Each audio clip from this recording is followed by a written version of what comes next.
हम इस दुनिया में आए ही क्यों हैं? क्या जीवन सिर्फ पैसा कमाने के लिए मिला है? दिव्य ज्ञान में आपका स्वागत है। आज का गीता ज्ञान भगवद गीता सार अध्याय 4 श्लोक 35। यजज्ञात्वा न पुनर्मोहम मेवं यास्यसि पांडव येन भूतान्य शैषेण दृश्य सातम मन्यथो मयि।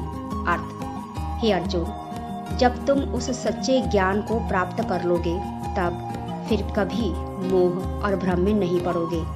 उस ज्ञान के द्वारा तुम सभी प्राणियों को अपने अंदर और अंततः मुझ परमात्मा में देखोगे। हम सब इस दुनिया में लगातार भाग रहे हैं, काम करते हैं, पैसा कमाते हैं, परिवार बनाते हैं, बूढ़े होते हैं और फिर यही चक्र चलता रहता है। लेकिन कभी कभी मन में एक सवाल उठता है, हम यह सब क्यों कर रहे हैं? इस जीवन का असली उद्देश्य क्या है?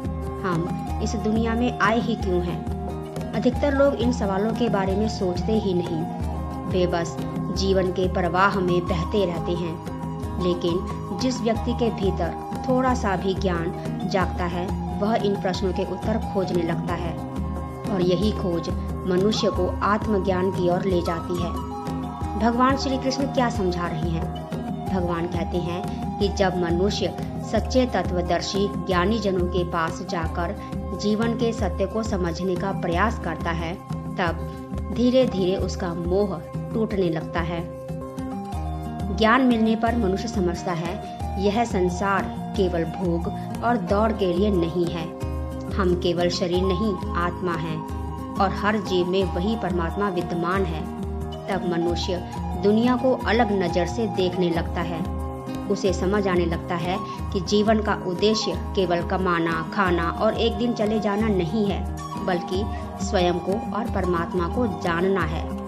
संक्षिप्त सार, भगवान श्री कृष्ण बताते हैं कि जब मनुष्य सच्चा ज्ञान प्राप्त करता है तब उसका मोह और भ्रम समाप्त होने लगता है।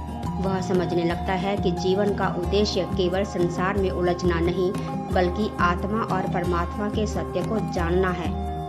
तत्वदर्शी ज्ञानी जनों के मार्गदर्शन से ही मनुष्य इस संसार और भगवान की लीला को सही रूप में समझ पाता है। धन्यवाद।